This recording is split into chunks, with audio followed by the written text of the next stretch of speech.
How do you build a career in music as an independent artist? That's exactly what we're going to answer in this episode.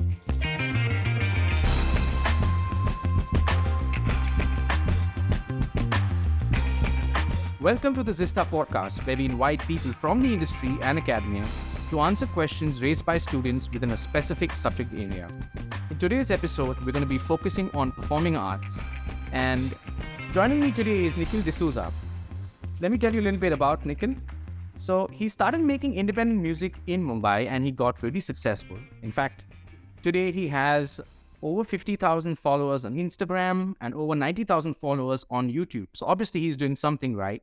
I'm a big fan of his music myself. He has a really soulful voice. And he has made a mark not only as an independent artist, but also as a playback singer in Bollywood, where he's made hit singles like Mere Bina, Sham, and also independent music with T-series like Vaste. Nick has traveled to different parts of the world with his music. More recently, he was in UK, where he signed a deal with Warner Music, and his songs were running on BBC Radio 2.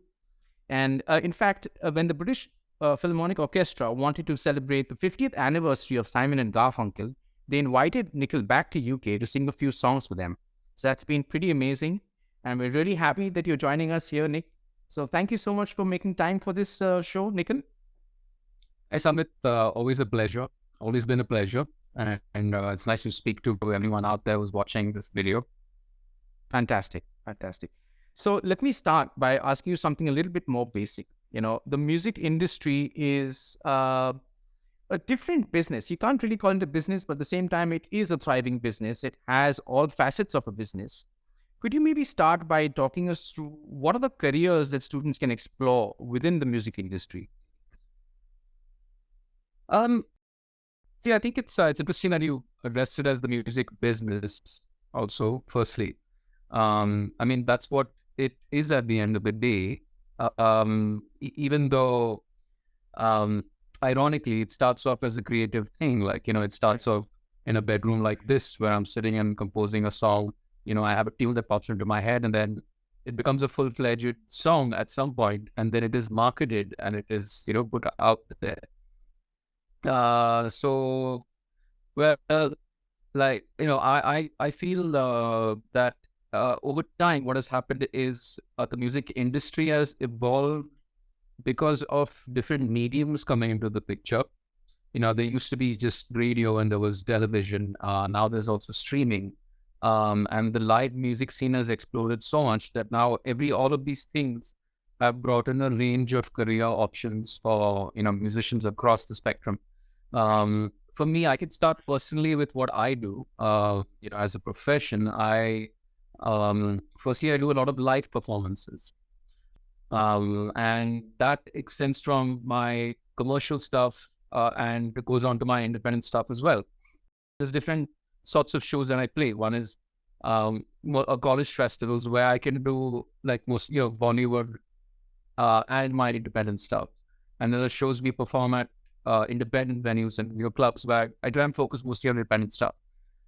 So just for me, that's what I do on the one side. On the other side, I've done a lot of advertisements. So I've sung for a lot of ads. In the past, I've also just played guitar for a lot of sessions, for ads.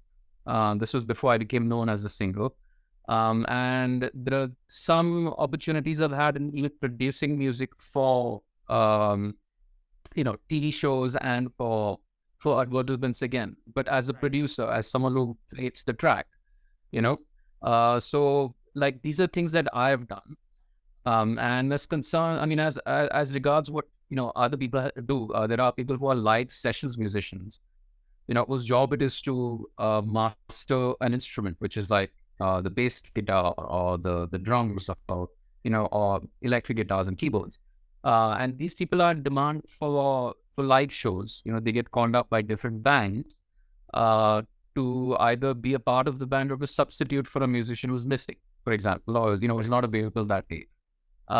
So that's one career option. In fact, the people I know who are in this industry as live sessions, and that's a very viable career option right now. And I think that's just picking up. In fact, the amount of live shows that are happening is just exploding. there's a demand and there's a dearth of good professional musicians. So this is something that everyone should consider, number one. The other thing is, like I was saying, is production work, where you create a track for something, usually a commercial project. So there you are strictly, you are a composer, but you also create music to a brief. Like someone tells you, I want to create an ad for a car. You want to create a certain Correct. They'll give you a brief. They'll give you a brief. They give you a reference sometimes to play you a song that they want it to be like. For example, you have to kind of create a track to that brief or to that, that kind of particular emotion and sound that they want. So that's where music production comes into the picture. The other thing is you could be purely just, like I said, as an instrumentalist, but you could be a singer, where people call you up for ads. You sing for, purely for that kind of stuff. You could do commercial gigs, like you could do weddings, you could do, other kinds of parties. You could do commercial gigs, like, where companies have their get-togethers and all that stuff, those kinds of corporate shows. So you're purely a singer, those are people who do only that and are extremely busy and make a lot of money. Especially like singers are more in demand. Singers make a lot more money than instrumentalists. And they are the front people, right? And they're the front face of the band, right? Exactly. They're the face of it. Usually they end up making a lot more than anyone else, in the band. And also they're called to perform because of who they are a lot of times. That's what happens. So yeah, that's another one. And fourth or fifth one, I've covered it up so far, is studio work, which is if you are a mix engineer, you're basically someone who sits behind the desk in a studio and records the people who are, these musicians we were talking about, the singers would come in and perform, sing for ads and everything, but there is someone who sits at the desk and records them and then mixes the track and puts it all together. So that's a mix engineer. Or a sound engineer, as we call them. And that's one other option.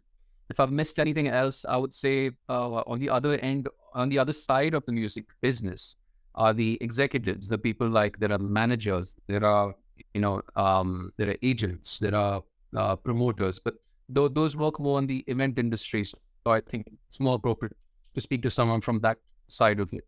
Correct. I can speak as far as, music managers, who also sometimes come from a music background, but they almost always come from a place where they love music first to begin with. And they know how to manage an artist, how to develop an artist. So music management has become another one of those streams that is really looked upon as something that can be one of the next big things, there are just so many. I mean, right now, if you think of something, when you think of, there is a need for music in film, in ads, and in TV shows and everything. And where does that demand get fulfilled from, and who fulfills those roles? So people are discovering new roles every day. Like there's another one called a music supervisor, for example. This is less heard of in India and more known in the West, where their job is to basically bring together songs that, from different artists, and it can create a library of songs. And when a TV show or some producer approaches them and says, we have a show about zombies, for example, then they say, yeah, okay, we need songs that are like, like evoke like the little scary kind of feel or whatever like that, or something appropriate to that show. So they dig it out from the library of songs. They contact the artists, the managers, and say, how much would you charge to get this song into the TV show? So that's another thing that very few people are doing right now in India, which I think will be a very big thing in about 5 years from now. Okay. So that's it.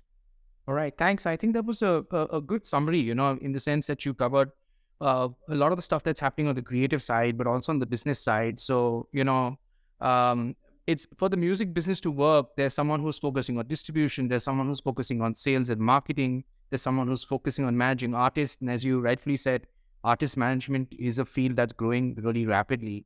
But, coming back to you as an artist, as a musician, I'm sure there are a lot of young listeners, young viewers out there that are probably wondering, okay, if I really want to be successful as an independent artist, if I really want to make a career as an independent artist, as someone who has found success, as someone who has made it, it's, in your own right, what would you tell them? And also, if you don't mind, could you also maybe cover, is it viable or sustainable to, just be an independent artist? What's your view there?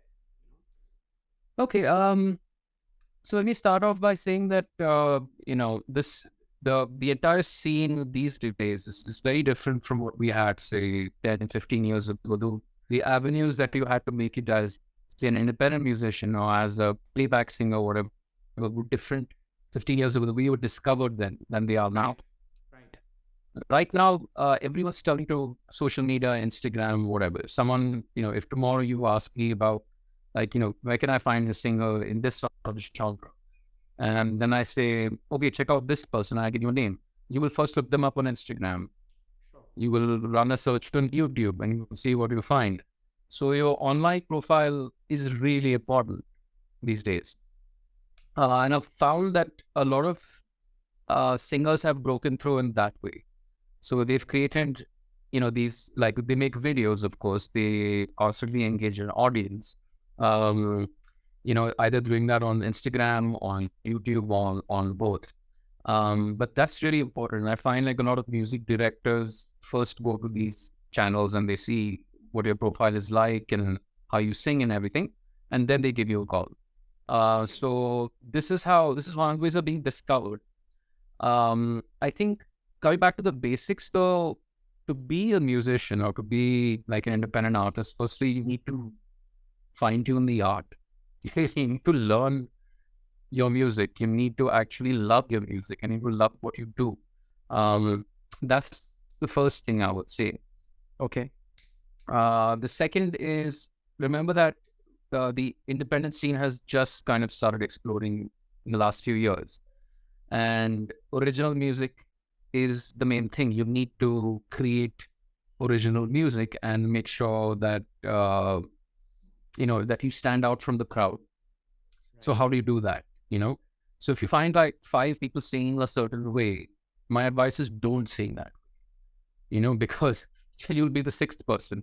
And in the end of that, it's nice to emulate an artist to the point where you can, do stuff exactly like them, but then move on, find another artist to emulate really. And then, put those influences together. And hopefully you will be more than the sum of your influences. That's what I like to tell some of the younger folk who are getting into it. But yes, stand out from the crowd. Don't try and sound like everyone else. That's very important. Other than that, I understand that, social media is a difficult thing. Like, it's not for everyone. A lot of us, in fact, who make music that is, inward, it's more introspective. Like, a lot of us are introverts. We don't like putting ourselves out there. But, there's a choice and there is a way to, do it so you can overcome that, the shyness or the way you want to stay pure. We don't want to, get into this showy business. But the fact is, it is part of your work. That's why you need to, do it, and you need to, like, at least get used to it. So I'd say is do these things, write good songs, put them out there. There are ways to release music these days that we did not have 10 or 15 years ago. Right now, you create a song, you record it, you get people involved, or will create the track.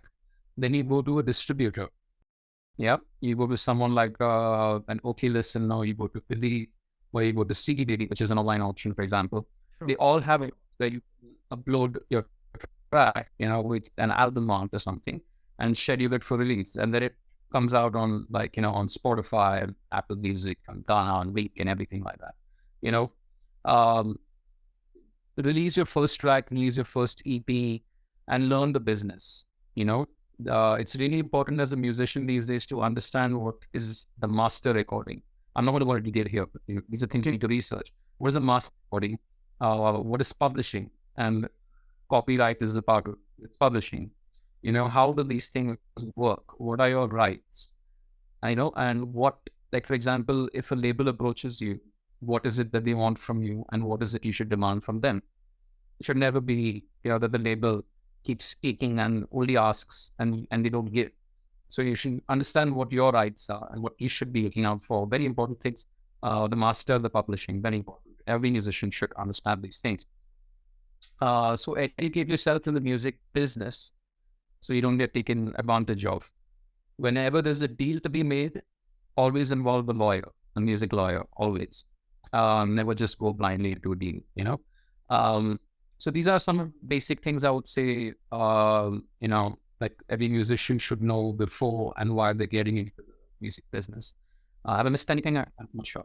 No, I think what you're saying is absolutely correct. I think the first step really is to focus on your craft, find your unique voice, put your music out there and actually get some traction for that, right? Because I'm sure there are so many people who sing, some well, some, kind of decently, who put their music out there, but they don't really get the fan following or they don't really get that kind of listenership, from the audience. So I think cracking that piece of the puzzle is of course far more important.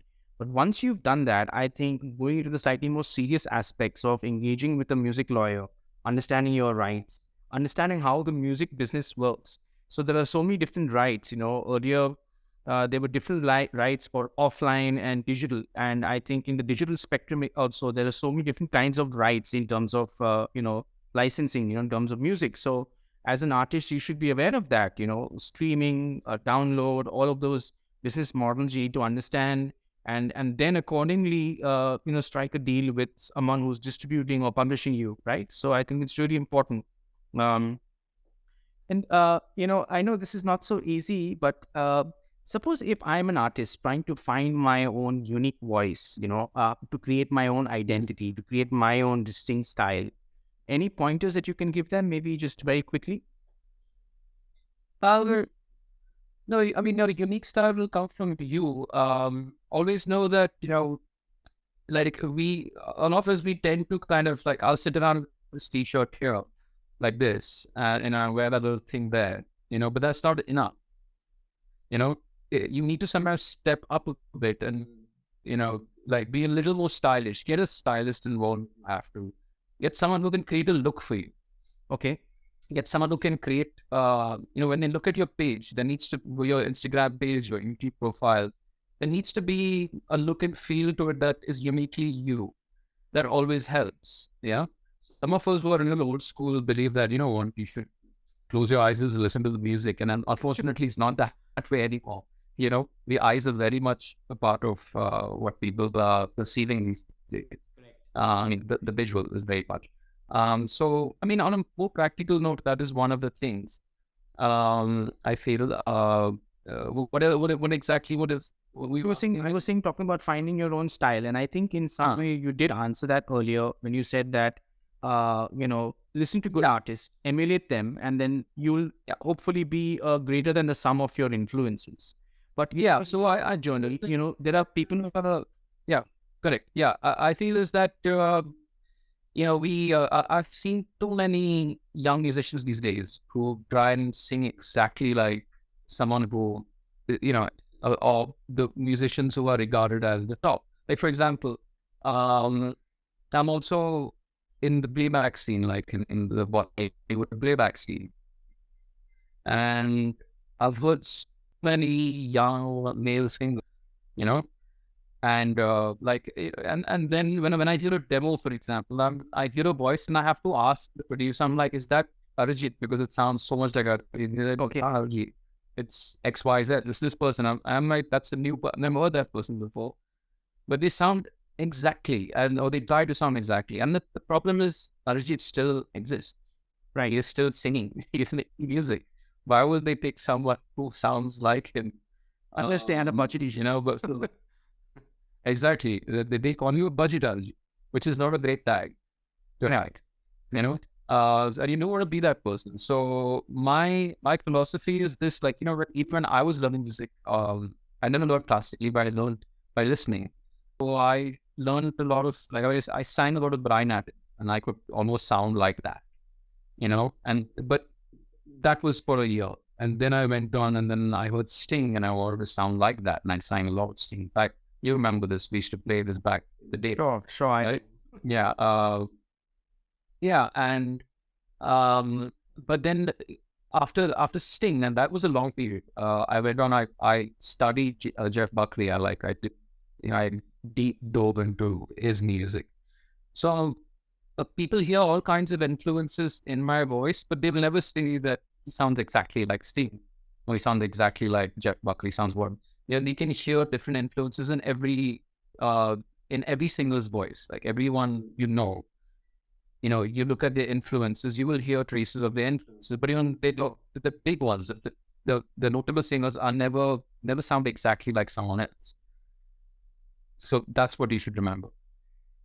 I think that's bang on and rock solid, And I think music itself is just so moving, I mean, I was also like, as a preparation for this episode, I was looking at some, motivational quotes around music. And I was actually resonating so strongly with stuff that I was reading. Like Beethoven said, music can change the world. Many years later, Bono takes up the same saying and expands it and says, music can change the world, because music can change people, right? And I think there are so many amazing things that, people do with music. Music is such an integral part of your life. And I think to be an artist, I remember interacting with someone who said that, painters can paint and dancers can dance. But when people who create music, I think that's a different kind of art form because you're creating something that touches another person's soul at a completely different level, elevates the entire experience. So, I think what you're doing with your music and what all artists are doing, are really trying to create something that makes an impact or that makes a difference in someone's life. So that's really amazing. Well, thank you. Thanks so much. Yeah. Thank you, Nikhil. It's been a great episode. I've really enjoyed chatting with you. And I just one last request before we go. I'm a big fan of your voice and I would love to hear you sing maybe a line or two if you can. Yeah, sure. I think, the people out there would probably recognize this one song. In fact, the first song I sang for a film, and the film happened to be Aisha, and the song was called Sham. So, here we go. It's like, Sham bhi koi jaise hai nadi, leher leher jaise beh rahi hai, koi ankahi, koi unsuni, बात धीमे धीमे कह रही है, कहीं ना कहीं जागी हुई है कोई आरज़ू, कहीं ना कहीं खोए हुए से है मैं तुम. Wow, that was awesome. Awesome. Thanks. We really, really enjoyed that. Thanks once again.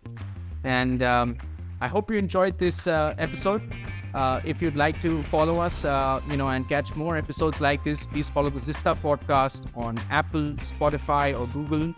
And if you'd ever like to get in touch with Nikhil, follow him on Nikhil Music on Instagram or Nikhil D'Souza on YouTube. So thanks once again, Nick. It's been great chatting with you, and thanks for making time for this. Thanks, Amit.